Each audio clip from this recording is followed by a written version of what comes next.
थांनाय 2020 बिसि मार्च तानि सिने सालमारिबो शाक देराजा बास्को देब्राय आगरतला AGMC हॉस्पिटल कहम शाक नायमु कदिन जारि थिने नाखा तामनि हनबा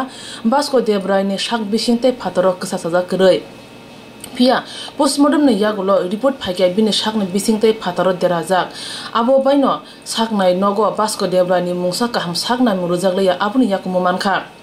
हाइनि बाय बिनि अबते थिमुंनि उकुलगो हाफां ताइ शाक नाय नगनि अजमारनि याक तंगो माजरा तंगो हनै कुचुक दरबार नगो बिचार सानै केरं करं पुलक आचार्य मामला दायर खलाख्या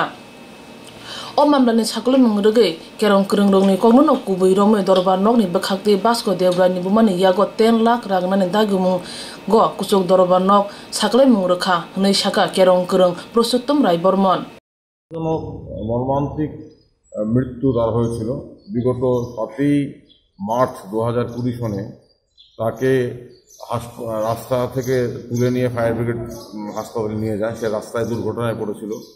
এবং পরবর্তী সময়ে আগরতলা AGMC হসপিটালের ট্রমা সেন্টারে 12টায় তাকে ভর্তি করা হয় তার কোনো চিকিৎসা হয়নি তার শরীরে অনেকগুলো আঘাতের চিহ্ন ছিল তাকে ডাক্তাররা পরীক্ষা করে দেখেনি ন্যূনতম প্রাথমিক চিকিৎসা দেওয়া হয়নি বাড়ির লোক খবর পায়নি পরবর্তী সময়ে 7 তারিখই ভোরে তার মৃত্যু হয় এই যে দুঃখজনক মৃত্যু এই মৃত্যুর জন্য চিকিৎসা গাফিলতি দায়ী পুলিশি গাফিলতি দায়ী এর বিরুদ্ধে প্রতিকারার্থে আইনজীবী পুলক শাখা হাইকোর্টে জনস্বার্থ মামলা দায়ের করেছিল সেই জনস্বার্থ মামলায় আমাদের স্পষ্ট বক্তব্য ছিল যে ভাস্করের মৃত্যু হয়েছে বিনা চিকিৎসায় তার জীবনের অধিকার কেড়ে নেওয়া হয়েছে সরকার হাসপাতাল কর্তৃপক্ষ সম্পূর্ণভাবে দায়ী এবং পুলিশের এখানে দায়িত্ববাহীন ভূমিকা রয়েছে এই ঘটনার সম্পর সরকারের তরফ থেকে ডেথ অডিট টিম গঠন করা হয়েছিল সেই ডেথ অডিট টিমের রিপোর্ট এসেছে সেই রিপোর্টে আমাদের বক্তব্যই প্রমাণিত হয়েছে অর্থাৎ ভাস্করকে হাসপাতালে নিয়ে কোনো চিকিৎসা করা হয়নি হাসপাতালের তার যে চিকিৎসা সংক্রান্ত নথিতে তার শরীরে কোনো বাহ্যিক আঘাতের চিহ্ন ছিল না কিন্তু পোস্টমর্টেম রিপোর্টে দেখা যাচ্ছে তার শরীরে বাহ্যিক এবং আভ্যন্তরীণ আঘাত 17টি গুরুতর আঘাত ছিল অর্থাৎ হাসপাতালে ডাক্তারবাবুরা তাকে অন্তত ছুঁয়েও দেখেনি আমরা আদালতে মামলা করেছিলাম রিট মামলা আমরা ক্ষতিপূরণ দাবি করেছিলাম উচ্চ আদালত আজকে শুনানি হয়েছিল বেশ কিছুদিন পূর্বে আজকে অন্তর্বর্তী আদেশ দিয়ে এই মৃত্যুর জন্য রাজ্য সরকারকে অবিলম্বে ভাস্করের মাকে 10 লক্ষ টাকা ক্ষতিপূরণ প্রদান করার নির্দেশ দিয়েছে